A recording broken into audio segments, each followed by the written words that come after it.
날입니다. 이 자리에 참석하신 모든 분들을 예수님의 이름으로 환영합니다. 우리 민규 친구, 우리 잘 왔어요. 예배 드린 거 처음이죠? 예, 머리털라고 아니지. 태어나서 처음 예배 드린 거죠. 예, 아사유 또 잘 오셨어요. 예, 한국 웬만한 한국 사람보다 한국말 잘하는 일본 분이십니다. 예. 아사히 또도 예배 처음은 아니죠? 저번에 그랬죠. 예. 이 자리에 참석하신 우리 귀한 형제자매님들을 예수님의 이름으로 다시 한번 환영합니다. 오늘은 영혼의 의사 예수 그리스도, 영혼의 의사 예수 그리스도라는 제목으로 함께 은혜를 받고자 합니다. 마가복음 2장 17절 말씀입니다. 오늘은 기쁜 성탄절입니다. 기쁨과 평안을 맛보는 시간이 되시기를 간절히 원합니다. 오늘 저는 예수님께서 왜 이 땅에 오셨는지 그 이유를 한번 살펴보기를 원합니다. 우리 동기부여를 하겠습니다.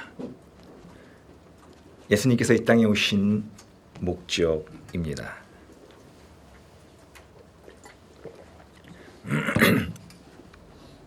예수님께서는 사람의 몸으로 이 땅에 오신 하나님의 아들이십니다. 오늘은 그날을 기념하는 날입니다. 어떤 사람은 예수님을 세계 4대 성인 중에 하나라고 생각하기도 합니다. 석가, 공자, 소크라테스 이렇게 세계 4대 성인 중에 하나라고 말하기도 합니다. 그러나 성경은 예수님은 하나님께서 보내주신 하나님의 아들이시며 이 땅을 구원하기 위해 오신 분이라고 말합니다. 즉 세상 밖에서, 세상 안에서 태어난 분이 아니라 세상 밖에서 오신 분이라고 얘기를 합니다. 저는 오늘 그 예수님에 대해서 전체적으로 한번 살펴보기를 원합니다. 인간은 존귀한 존재입니다. 왜냐하면 하나님의 형상대로 지음받았기 때문에 그렇습니다. 하나님과 대화하고 하나님과 교제할 수 있는 유일한 존재, 이 지구상에 존재하는 모든 창조물 중에서 하나님과 직접적으로 교제할 수 있는 유일한 존재이기 때문에 그렇습니다. 즉 하나님께서는 자신의 파트너로 인간을 만드신 것입니다. 하나님의 잠재력과 하나님의 유전 형질을 갖고 태어났습니다. 인간은 모든 동물의 이름을 지은 존재입니다. 존재하는 것들을 이름을 지은 자입니다. 이 세상을 하나님의 대리자로 통치할 자로 하나님께서 만드셨습니다. 그런데 그런 인간에게 문제가 생겼습니다. 하나님과의 관계가 틀어지기 시작한 것입니다. 즉 악한 어떤 존재가 끼어들어서 하나님과 인간의 관계를 끊어버린 것입니다. 이것이 인간 비극의 시작입니다. 예수님은 바로 이 끊어진 관계를 다시 잇기 위하여 오신 분이라는 것입니다. 예수님을 통해 하나님과 끊어진 관계를 회복하여 다시 하나님과 교제할 수 있게 되어야 합니다. 그래서 하나님께서 우리에게 주신 잠재력, 하나님의 유전 형질을 마음껏 발휘해야 한다는 것입니다. 그렇게 할 수 있는 유일한 존재가 인간이라는 것입니다.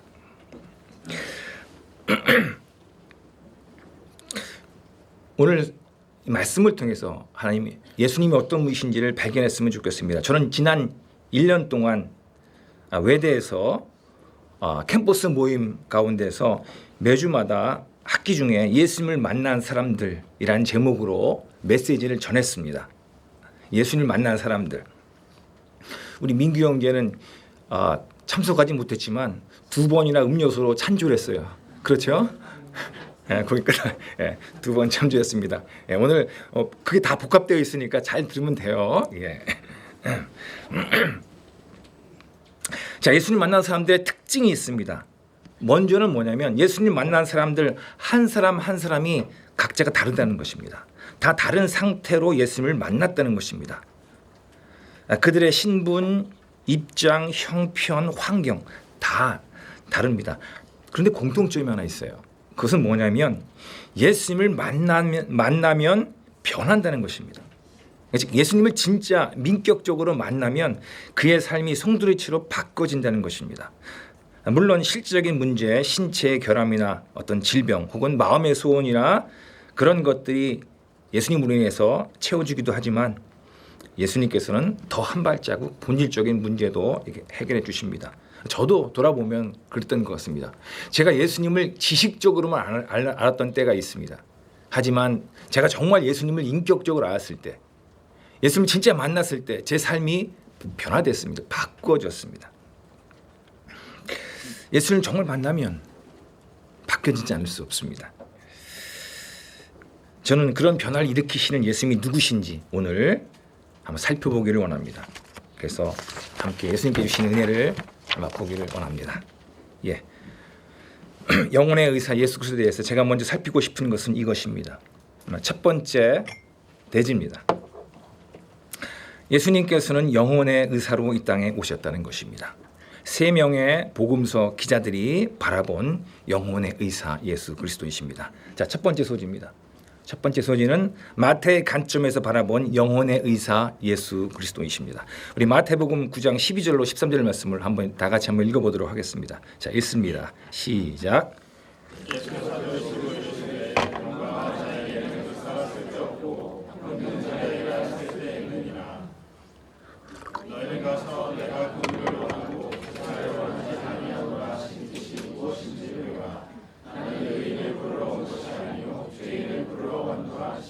예, 잘 읽으셨습니다. 예수께서 들으시고 이르시되 건강한 자에게는 의사가 쓸데없고 병든 자에게라야 쓸데있느니라. 너희는 가서 내가 긍휼을 원하고 제사를 원하지 아니하노라 하신 뜻이 무엇인지 배우라. 나는 의인을 부르러 온 것이 아니요 죄인을 부르러 왔노라 하시니라.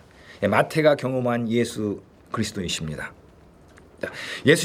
마태는 결코 예수님께서 하신 이 말을 잊을 수가 없었습니다. 왜냐하면 예수님께서 이 말씀을 하신 현장에 그가 있었기 때문에 그렇습니다.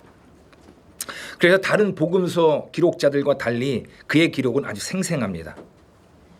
한때 제자 마태는 절망 가운데 헤매고 있었습니다. 왜냐하면 그는 매국노 출신이기 때문에 그렇습니다. 지금으로 얘기하면 그렇습니다. 바로 세리 출신이기 때문에 그렇습니다. 로마의 세금을 바친 세리 출신입니다. 민족의 반역자여 배신자로 낙인 찍힌 세리 출신이 이 마태입니다. 그런 어둠과 절망 가운데서 의기소침해 있었을 때 예수님께서는 이 마태에게 찾아오십니다. 그리고 그를 찾아오셔서 자신감을 찾게 해주고 하나님의 자녀라는 신분을 회복시켜 주십니다. 그래서 그가 갖고 있었던 그 잠재력을 꽃필 수 있도록 해주십니다. 마태는 그래서 잊을 수가 없었을 것입니다. 이 말씀을. 자, 이 마태의 기록이 마가나 누가의 기록과 차이가 보이는 것이 하나 있습니다. 이 세 개를 대비하다 보면 마태복음에만 나와 있는 것이 있습니다. 2번인데요. 그것은 예수님께서는 긍휼을 원하시고 제사를 원하지 않는다는 것입니다.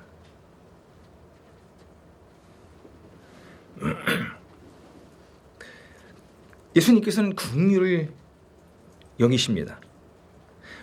마태는 자기 자신 직접 예수님으로부터 이런 긍휼히 여기심, 불쌍히 여김을 받았기 때문에 그래서 여기에 뚜렷하게 이렇게 예수님께서는 긍휼을 원하시고 제사를 원하지 않는다는 것을 기록한 것 같습니다. 그는 자신이 예수님으로부터 불쌍히 여김을 받았고 회복되었기 때문에 자기 주변에 보니까 자신과 비슷한 사람이 있는 거예요. 그래서 그들을 이렇게 초청해서 식사 자리를 마련해서 그들도 마찬가지 예수님을 만날 수 있는 기회를 마련했습니다. 그들도 마찬가지 자기처럼 회복이 일어나길 바라기 때문에 그렇게 한 것입니다. 자, 그런데 그 모습을 못마땅하게 바라보고 있는 사람들이 있었습니다. 그 사람들이 바로 종교 지도자들입니다. 바리새인들. 예수님께서는 바로 그 사람들에게 하신 대답의 말씀이 오늘 이 본문 말씀입니다. 그러면서 예수님께서 왜 이 땅에 오셨는지를 말씀해주고 있는 것입니다.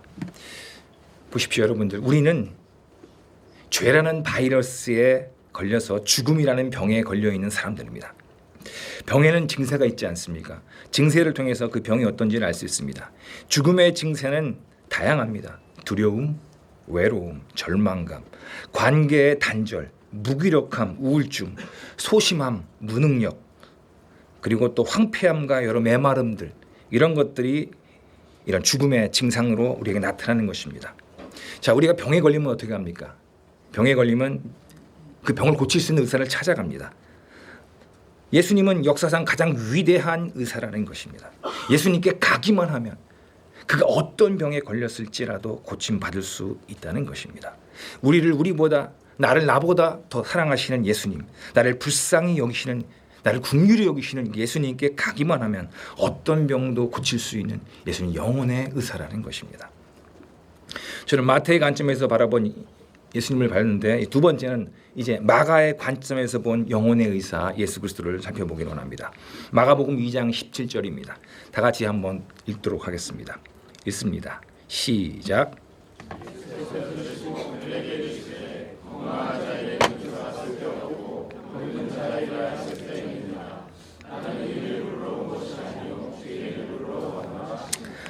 마가복음 2장 17절 말씀입니다. 예수께서 들으시고 그들에게 이르시되 건강한 자에게는 의사가 쓸데없고 병든 자에게라야 쓸데있느니라. 나는 의인을 부르러 온 곳이 아니요 죄인을 부르러 왔노라 하시니라. 마가가 바라본 영혼의 의사 예수 그리스도이십니다. 마가가 아마 이 자리에 있었는지 아닌지는 정확히 잘 모릅니다. 그가 그 자리에 있었을 수도 있고 아니면 없었을 수도 있습니다. 별로 크게 상관하지 않습니다. 상관이 없습니다. 그는 마태나 누가의 기록에 비해 아주 기록이 간결합니다. 단순합니다. 그는 핵심만 담고 있습니다. 마가의 성격이 잘 드러나 있습니다. 마가는 핵심을 간파하고 중요한 부분을 부각시켜 강조합니다. 이 마가는 마태 못지않게 아주 다이나믹한 삶을 산 사람입니다. 마가에게 있어서도 영혼의 의사이신 예수님은 그의 마음에 깊은 변화를 일으켰고 그가 달라지게 했습니다. 마가는 실패자 출신입니다. 요즘으로 얘기하면 루저이며 찌질이 같은 사람입니다. 그는 젊었을 때 열정은 있었지만 미숙한 사람이었습니다. 우리가 알다시피 그는 그의 연약함으로 인해서 바울과 바나바의 전도팀이, 역사상 가장 강력한 전도팀이 깨져버렸습니다. 자, 그런데 그때 그 한 사람이었던 바나바는 이 마가를 포기하지 않았습니다. 그래서 이 바나바는 끝까지 마가를 사랑과 관심으로 돌봐주었습니다. 그래서 그가 다시 일으킬 수 있도록 해주었습니다. 근데 그런 사람이 한 명 더 있었습니다. 누구냐면 베드로입니다. 사도 베드로도 이 마가를 있는 모습 그대로 받아주었고 지지해 주었습니다. 이 베드로는 어떤 사람입니까? 이 베드로는 예수님으로부터 깊은 용서함을 받은 사람입니다. 예수님으로부터 깊은 용서함을 받은 이 사도 베드로가 이 마가를 깊이 용서하고 받아 주었던 것입니다. 그래서 그가 다시 재기할 수 있도록 도와준 것입니다. 이 마가도 어떻게 보면 영혼의 의사 예수님으로부터 깊은 상처와 치유의 회복을 받은 사람이라고 볼 수 있습니다. 영혼의 의사 예수 그리스도가 필요하지 않은 인간은 한 명도 없습니다. 인간의 실존 자체가 영혼의 의사 예수 그리스도를 요청하고 있기 때문에 그렇습니다. 그런데 그 중에서 특별히 삶에서 실패하거나 실수하고 넘어진 자들에게 있어서 더더욱 예수님은 간절합니다. 왜냐하면 실패하고 넘어지는 것, 이것이 원래 인간의 실존이기도 하기 때문에 그렇습니다. 내 자신의 실수와 연약함이 보여질 때 너무 낙심하거나 절망할 필요가 없습니다. 왜냐하면 그게 인간의 모습이기 때문에 그렇습니다. 대신에 문제를 그냥 덮지 말고 그냥 넘기지 말고 그것을 해결할 수 있는 분에게 나가기만 하면 됩니다. 영혼의 의사이신 예수님께 나가기만 하면 됩니다. 예수님은 어떤 분이십니까? 마태는 예수님이 상한 갈대를 꺾지 아니하고 꺼져가는 촛불, 그 심지가 다해가는 그 촛불 심지를 불어 끄지 않는 분이라고 예수님 말씀하십니다. 예수님께 가기만 하면 다시 일어날 수 있습니다. 이제 저는 마태, 마가에 이어서 세 번째 누가의 관점에서 본 영혼의 의사 예수 그리스도를 살펴보기를 원합니다. 우리 누가복음 5장 31, 32절 말씀도 한번 읽어보도록 하겠습니다. 다 같이 읽습니다. 시작.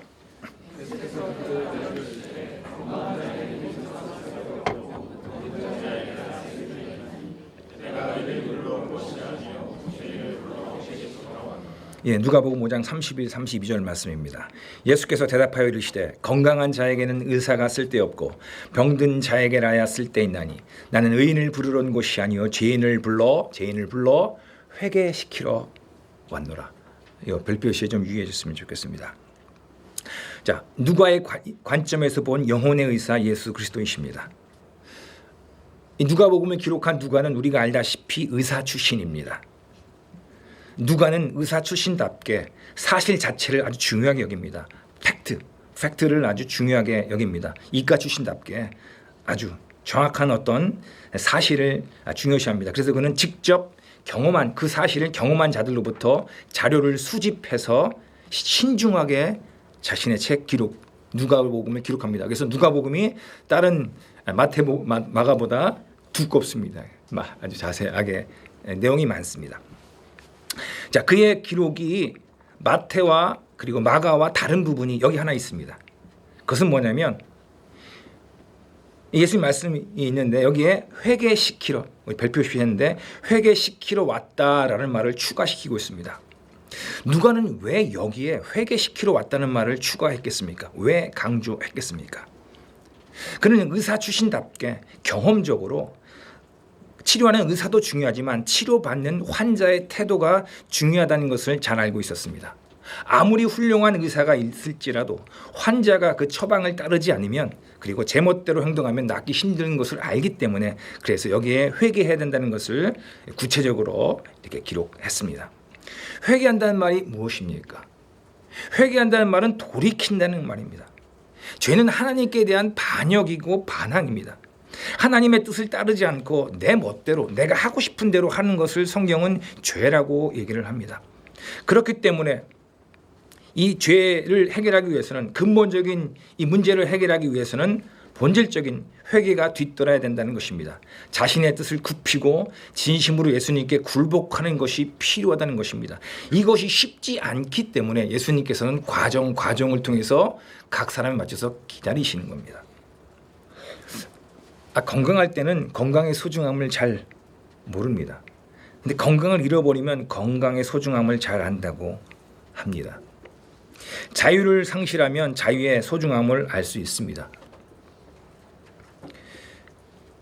인간은 자유의 중요함을 소홀히 여겼습니다. 그래서 쉽게 생각했고 타락했습니다. 그로 인해 인간은 죄를 지었고 죄로 인해 인간은 죽음의 노예가 되었습니다. 사탄의 노예가 되었고 죄의 노예가 되었습니다. 우리는 그것을 느껴야 합니다. 여러분에게 질문을 하나 던지겠습니다. 여러분 정말 자신이 자유롭다고 생각하십니까? 내가 자유하다고 생각하십니까? 정말 한번 자신을 잘 돌아보십시오. 정말 내가 할 수 있는 것 다 합니까? 하고 싶은 것 다 합니까? 내가 원하는 것 다 얻습니까? 한번 자신을 깊이 돌아보기를 바랍니다. 아이들은 자신이 보고 싶은 것만 봅니다. 듣고 싶은 것만 듭니다. 하지만 어른과 아이의 차이는 뭐냐면 어른은 가슴이 쓰리더라도 힘들더라도 실체를 보려고 합니다. 문제를 보고 그 답을 찾으려고 합니다.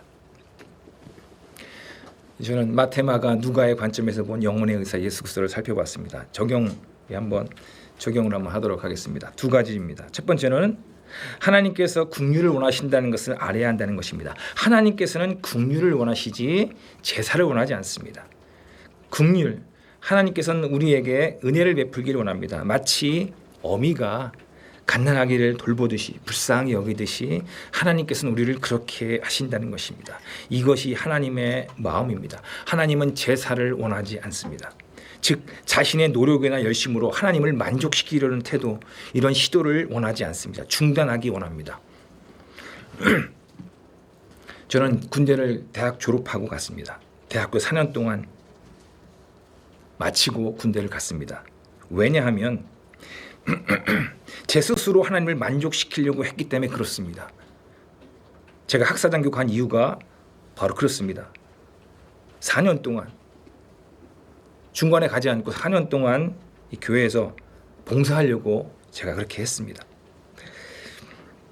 교회에서 거의 안 하는 것 없이 다 한 것 같습니다. 특별히 크리스마스 성탄절 되면 그 연례 행사 중에 하나가 뭐냐면 이 종탑에 올라가서 이 크리스마스 추리 전선줄을 메고 올라가서 달아야 됩니다. 예, 그럼 바람이라 부면은 그 바람을 맞으면서 꼭 올라갑니다. 공포를 느끼면서 올라가서 거기다가 딱 매다는 것을 거의 매번 크리스마스 때마다 그렇게 했습니다. 문성 목사님 올라가서 한번 하셨죠? 목사님 하셨습니다. 아무튼 거의 뭐 교회에서 안 한 것 없이 그렇게 했던 것 같습니다. 저는 대학교 4년 동안에 매주 금요일마다 그땐 철야가 있었거든요. 그때 철야는 12시부터 그 다음날 새벽 6시까지입니다. 제가 생각해 보기에 대학교 1학년부터 군대 가기까지 제가 철야를 거의 한 번도 빼놓지 않은 것 같습니다. 12시부터 전날 12시부터 그 다음날 토요일 6시까지 거의 빼먹지 않고 그렇게 하는 것 같습니다. 자, 방학이면은 제가 방학 되면 제 시간이 별로 없습니다. 왜냐하면 방학 시작되면은 여름 성경학교가 있습니다. 성경학교가 보통 3주에 걸쳐 지속됩니다. 왜냐하면 외부 강습, 자체 강습, 그리고 성경학교 3주. 그거 딱 끝나면 이제 학생회에서 수련회를 떠납니다. 1주. 또 끝나면 청년회 수련회가 있습니다. 그럼 1주. 그러면 대충 이제 방학에 가요. 그렇게 여름 방학, 겨울 방학은 1학년 때부터 4학년 때까지 이렇게 보냈습니다. 그 대학 끝날 때쯤 되면 이제 어떻게 하냐면 저는 기도원을 갑니다. 그러면 기도원 가서 3일 동안 금식합니다. 이렇게 하고 금식하고 그렇게 하다 보니까 4년이 갔고 그렇게 했습니다. 그렇게 대학 4년을 보내니까 대학교 4학년쯤 되니까 어떻게 되냐면 제가 완전히 탈진되는 겁니다. 영적으로. 제가 4학년쯤 되니까 뭐냐면 우렁생이 있지 않습니까? 여러분 우렁생이가 어떤지 아세요? 하면 껍질만 있고 안에는 다 사라져 버렸죠. 제 대학교 4학년 때 상태가 그랬습니다. 껍데기만 남고 속에 있는 것은 다 없는 그런 상태였어요. 너무 힘들었습니다. 제가. 그래도 놓칠 수가 없었어요. 왜? 어떻게든지 하나님을 만족시켜야 되니까. 하나님 이러면 기뻐하시죠. 그렇게 했습니다. 자기의. 저는 자기의로 하나님께 내세우려고 했습니다. 제가 죄를 해결하려고 하는 제 나름의 방법이었습니다. 그러나 하나님께 원하시는 건 그 제사가 아니다. 그게 아니다. 그거 놔라. 내가 원하는 거는 긍휼히 여깁니다. 불쌍히 여깁니다. 네가 잡고 있는 그것을 내려놓는 거. 난 그거를 원해. 그거를 깨달았습니다. 그거 깨닫는데 10년의 세월이 걸렸어요. 그렇습니다. 하나님께서는 긍휼을 원하십니다. 두 번째, 돌이키고 회개해야 한다는 것입니다. 그러기 위해서는 자신이 가는 길이 잘못된 것임을 알아야 된다는 것입니다. 내가 가는 길이 올바르다고 생각하면 돌이키겠습니까? 하나님께서 내 삶에 개입하십니다. 문제가 발생하게 합니다. 때로는 그것이 신체적 질병이나 관계성의 문제, 절망감, 아니면 소원이 더디 이루어지는 것, 아니면 가족의 문제, 이런 것으로 나타날 수도 있습니다. 여러분들, 죄는 하나님께 대한 반역입니다. 내가 가는 길이 잘못된 걸 알아야지만 돌이킬 수 있다는 것입니다. 자신이 주인에 대한 삶에서 예수님이 주인이 되는 삶으로 바꾸는 것입니다. 저는 영혼의 의사 예수 그리스도에 대해서 살펴봤습니다. 두 번째입니다. 오늘은 딱 두 번째 되지만 하고 마치도록 하겠습니다. 인간은 영혼의 의사가 필요한 존재라는 것입니다. 인간의 실존입니다. 첫 번째입니다. 우리 소재를 소재를 한번 다 같이 한번 읽어보도록 하겠습니다. 읽습니다. 시작. 인간은 본질적으로 영적인 존재라는 것입니다. 우리 마태복음 6장 33절을 같이 읽어보도록 하겠습니다. 읽습니다. 시작. 그런즉 너희는 먼저 그의 나라와 그의 일을 구하라. 그리하면 이 모든 것을 너에게 더하시리라. 예수님께서 인간에게 접근하신 방법입니다. 예수님은 사람을 아주 소중하게 여기셨습니다. 그래서 한 사람 한 사람 늘 개별적으로 여기셨습니다. 획일적으로 전체의 일부로 보지 않으셨고 늘 한 사람 한 사람을 특별하게 대우하셨습니다. 예수님께서는 참 다양한 부류의 사람을 만나셨습니다. 그리고 다양한 상황에 있는 사람들과 함께 하셨고 그리고 그들의 문제를 해결해 주셨습니다. 예수님 만난 사람들은 각기 다른 성품, 성격, 환경, 그리고 어떤 출신, 그리고 교육 배경 이런 것들을 갖고 있었습니다. 예수님은 이들과 함께 접촉을 하셨습니다. 모습과 상태와 상황은 달라도 예수님께서는 늘 그들의 핵심을 간파했습니다. 늘 예수님은 그들이 영적인 존재라는 것을 알고 대하셨다는 것입니다. 인간은 영적인 존재라는 것입니다. 제가 이것이 인간의 정신적이고 정서적인 면 혹은 인간의 신체적이고 육신적인 면을 무시하는 것은 아닙니다. 왜냐하면 예수님께서도 그들의 정신적이고 정서적인 면을 늘 신중하게 대해주셨습니다. 그들의 지성과 감정과 의지를 예수님께서는 늘 존중해 주셨고, 그래서 예수님은 끊임없이 그들에게 질문을 던지셨습니다. 그래서 그들이 갖고 있는 이 지성을 사용하도록 하셨습니다.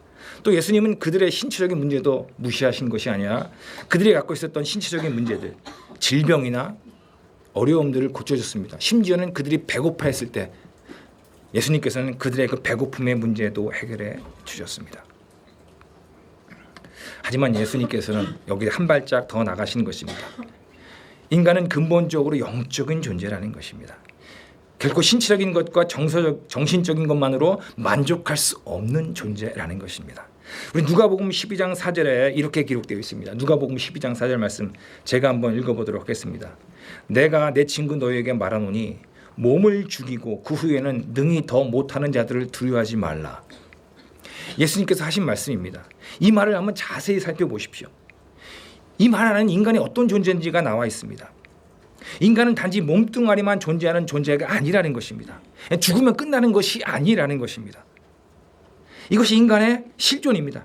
인간은 어떻게 보면 삶보다 죽음보다 더 중요한 영적인 존재이며 눈에 보이지 않지만 존재하는 영적인 세계에 대해서 관심을 가져야만 되는 존재라는 것입니다. 그래서 예수님께서는 늘 만나는 사람마다 이 영적인 면을 염두에 두고 말씀하셨다는 것입니다. 우리는 이런 영적인 존재입니다. 이걸 잊어서는 안 됩니다. 우리는 결단코 이 세상에 존재하는 것, 눈으로 보이는 것, 있는 것으로 만족할 수 없는 존재입니다. 우리는 이 세상에서의 어떤 성공, 세상적인 이신양명과 출세, 성공, 제가 이것이 나쁘다는 것이 아닙니다.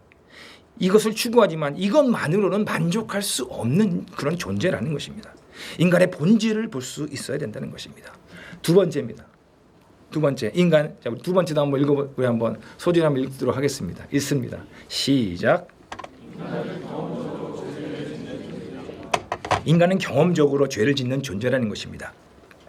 인간은 실제적으로 죄를 지을 수밖에 없는 존재라는 것입니다. 마태복음 9장 36절도 한번 다 같이 읽어보도록 하겠습니다. 읽습니다. 시작. 무리를 보시고 불쌍히 여기시니 이는 그들이 목자 없는 양같이 고생하며 기진함이라. 예, 잘 읽으셨습니다. 인간이 죄인이라는 것입니다. 죄를 지어서 죄인이 아니라 죄인이기 때문에 죄를 지을 수밖에 없는 존재라는 것입니다. 인간은 영적인 존재이며 또 실제적으로 죄를 지을 수밖에 없는 존재라는 것입니다. 죄라는 말은 헬라어 원어로는 하마르티아라고 합니다. 하마르티아. 제가 원어를 잘 사용하지 않는데 이건 좀 특별하기 때문에 사용하겠습니다. 하마르티아라는 뜻은 뭐냐면 관역에서 벗어났다는 것입니다. 활을 쐈을 때 그 명중에 되지 않습니까? 표적지에. 근데 이 하마르티아라는 것은 뭐냐면 그 관역, 그 표적지에서 벗어났다는 의미가 됩니다. 그러니까 죄는 벗어난 겁니다. 하나님의 뜻과 생각과 법, 하나님이 옳다 하는 것에서 벗어나는 것, 이게 죄입니다. 그런데 문제는 뭐냐면 이 죄로 말미암아 반드시 결과가 있다는 것입니다. 그것이 고통이라는 것입니다. 목자 없는 양같이 고생하며 기진하는 것, 그게 바로 인간의 실존이라는 것입니다. 이 아픔과 상처, 어려움, 고통이 죄로부터 말미암았다는 것을 알아야 됩니다. 그냥 우연히 재수가 없어서 누군가가 실수 때문에, 부모 때문에, 내가 사람을 잘못 만나서, 어떤 선생 때문에, 친구 때문에가 아니라 인간의 본질 자체가 이런 존재라는 것입니다. 예수님은 사람을 늘 죄인으로 대하십니다. 아십니다. 예수님은 인간이 어떤 존재인지 정확히 아시기 때문에 늘 거기에 맞추어서 대하십니다. 인간이 하나님을 떠난 비참한 존재가 되었으며, 그래서 인간이 가진 잠재력을 발휘하지 못하는 불쌍한 존재라는 것을 늘 알고 안타깝게 여기셨고, 그것을 해결하시기 위해서 늘 결국에는 꼭 죄를 다루십니다. 예수님을 만났던 사람들은 질병 가운데, 어려움 가운데 있는 이들이 있었습니다. 근데 예수님께서는 이것이 바로 죄 때문에 그렇게 되었다는 사실을 정확하게 인식하고 알고 있었고, 그리고 지적하시고 근본적으로 이것을 다루십니다. 즉 인간이 죄인이라는 전제를 깔고 예수님께서는 사람을 다루시는 것입니다.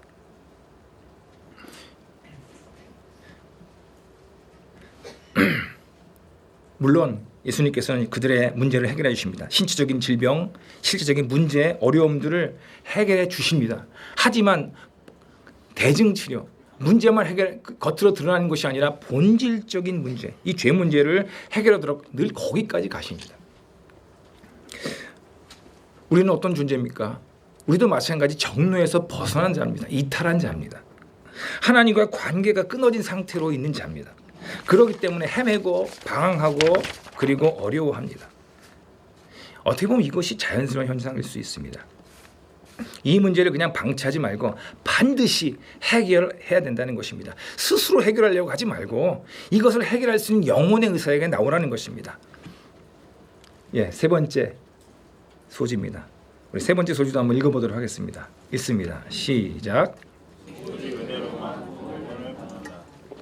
세 번째 소지입니다. 오직 은혜로만 구원받는다는 것입니다. 누가복음 19장 10절 말씀을 또 한번 읽어보도록 하겠습니다. 누가복음 19장 10절 말씀입니다. 다 같이 한번 읽도록 하겠습니다. 읽습니다. 시작. 인자가 온 것은 잃어버린 자를 찾아 구원하려 함이니라. 인간은 구원받을 수 있다는 것입니다. 예수님께서는 인간이 영적인 존재이며 또 실제적으로 경험적으로 죄를 지을 수밖에 없는 죄를 범한 죄인이라는 사실을 알고 늘 거기에 맞추어서 그들과 대화했고 그들을 만나 주었고 대해 주었다는 것입니다. 늘 한 사람 한 사람 그렇게 했습니다. 왜냐하면 한 사람 한 사람이 다 다르기 때문에 그렇습니다. 인간은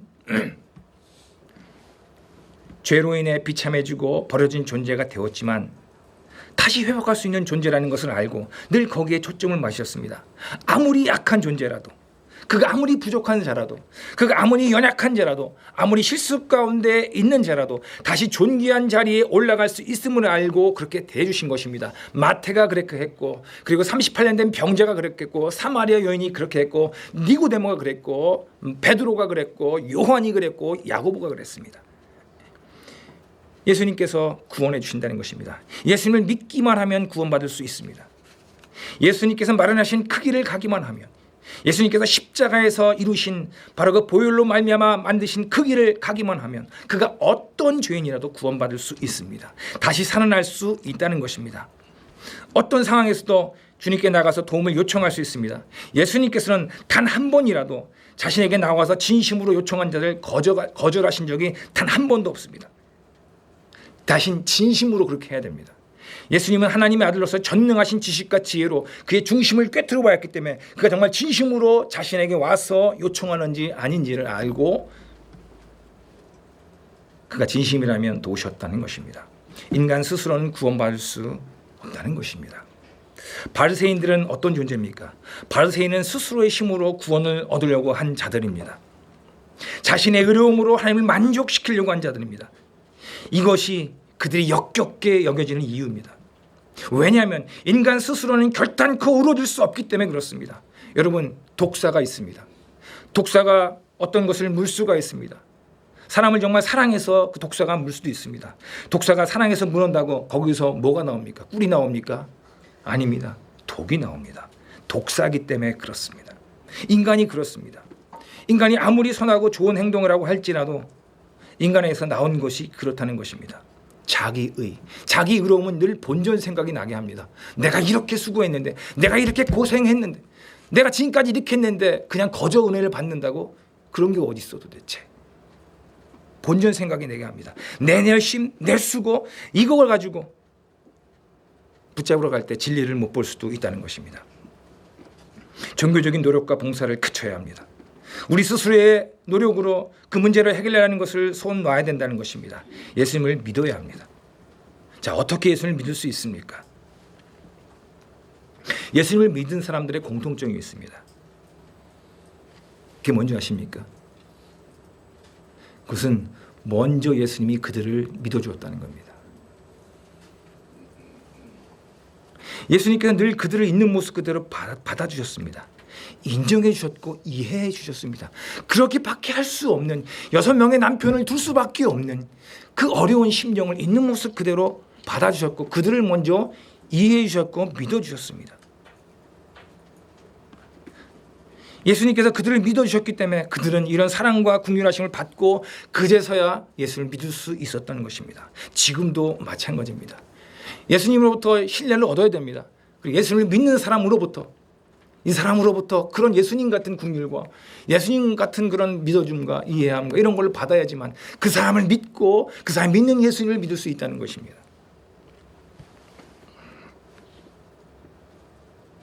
우리도 마찬가지입니다.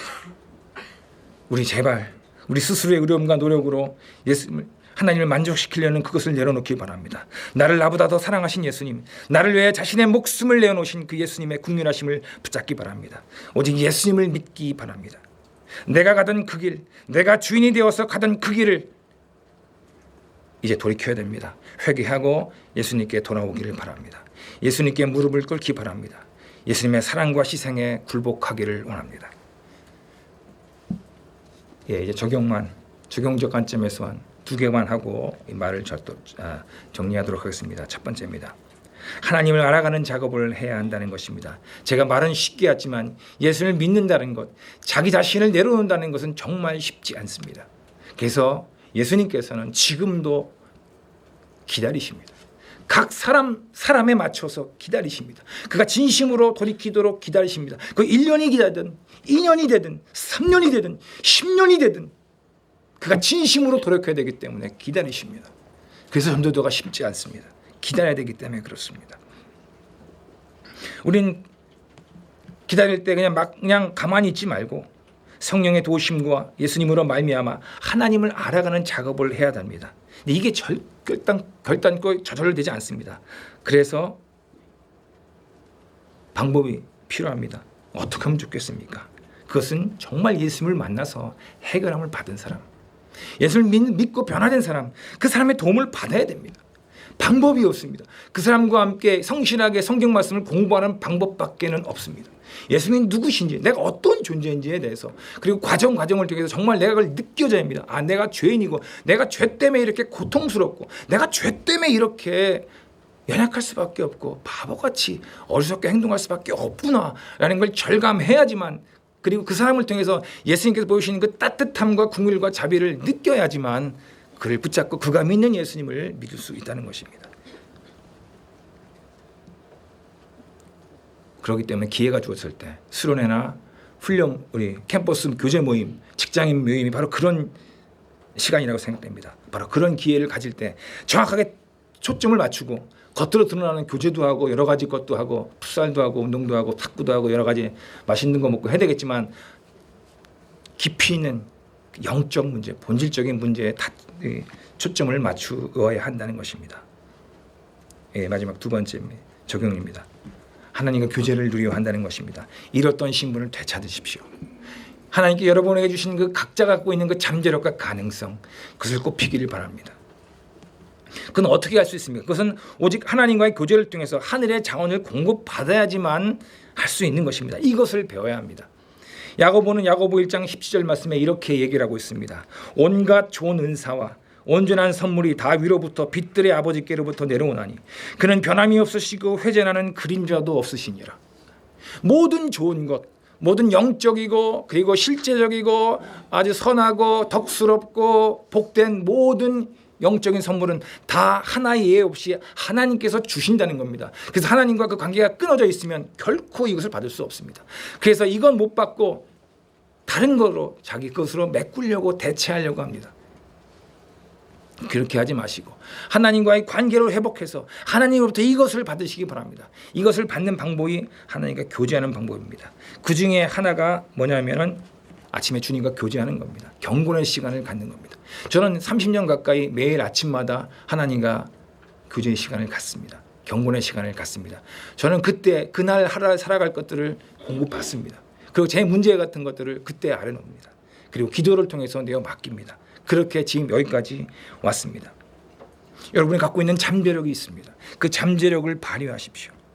잃어버렸던 하나님의 형상을 되찾고 그리고 여러분들에게 원하는 하나님의 여러분에게 바라시는 것들을 이루시기 바랍니다. 하나님과 교제를 통해서 충만함에 이르길 바랍니다. 충만함이 뭡니까? 충만함은 예수님의 그 수준에까지 이르는 것입니다. 충만함, 완전함, 그게 바로 우리가 도달할 겁니다.